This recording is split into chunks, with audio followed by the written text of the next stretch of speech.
Eddie Murphy fue un soldado y actor estadounidense, distinguido por obtener el mayor número de condecoraciones existentes del ejército de los Estados Unidos hasta el momento, y entre ellas la Medalla del Honor del Congreso, el máximo galardón militar de los Estados Unidos. Actuó en más de 40 películas y fue nominado para el Laurel de Oro como mejor actuación en la película Sendas Tortuosas, estrenada en 1958, distinción que otorga el gremio de productores de Estados Unidos. El género del western fue precisamente el que más le encajó en su carrera artística, y siempre aparecía como un hombre silencioso y de mucho carácter. En 1955 fue nombrado el actor más popular del género en Estados Unidos, y además de actuar de vaquero en el cine, era vaquero en la vida real. Poseía varios ranchos, donde se dedicaba a la crianza de caballos. Murphy murió en un accidente de avión el 28 de mayo de 1971, a la edad de 46 años. Vamos a hacer un recorrido en orden cronológico por 13 películas en las que ha sido protagonista o ha participado. Eso sí,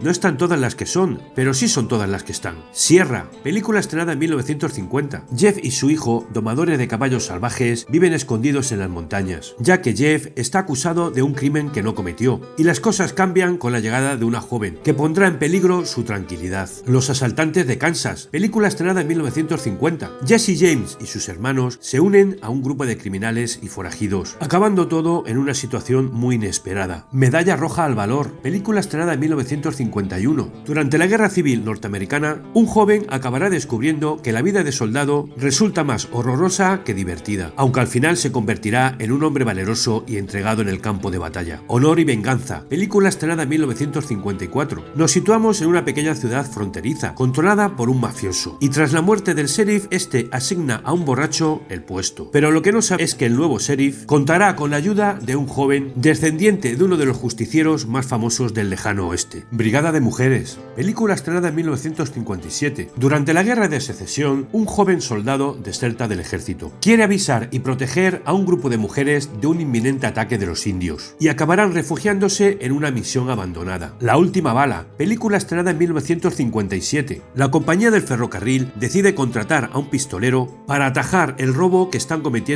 al sueldo de los obreros. Sendas Tortuosas, película estrenada en 1958. Tras robar un banco, un forajido decide ocultarse en una cercana ciudad, haciéndose pasar por agente federal, y acabará trabajando con la policía local. Una bala sin nombre, película estrenada en 1959. Un asesino profesional llega a una pequeña ciudad, y los habitantes no saben a quién presuntamente debe matar, aunque algunos tienen motivos para creer que serán ellos. El precio por la libertad, película estrenada en 1960. Un ranger de Texas consigue capturar en Nuevo México a un delincuente que lleva eludiendo la justicia desde hace años, comenzando una odisea para llevarlo de nuevo a Texas. La leyenda de Sam Ward, película estrenada en 1964. Logan, un antiguo pistolero, vive retirado con una mujer y su hijo. Un día llega al pueblo el padre de este, con el propósito de atracar el banco y matar a Logan. El renegado de Arizona, película estrenada en 1965. Un forajido sale de la cárcel con la condición de ayudar a los Rangers a capturar a los miembros de su banda, y fingirá unirse a ellos, acabando todo en una situación muy inesperada. Texas Kid, película estrenada en 1966. Un forajido asesina a dos testigos que iban a declarar contra él, y un antiguo pistolero decide intervenir en la situación. 40 rifles en El Paso Apache, película estrenada en 1967. El capitán de caballería Bruce tiene una misión: hacer llegar las armas a unos colonos para que puedan defenderse de los indios apache. Bien amigos, hasta aquí el final del vídeo, y espero que os haya gustado. Nos vemos, hasta pronto.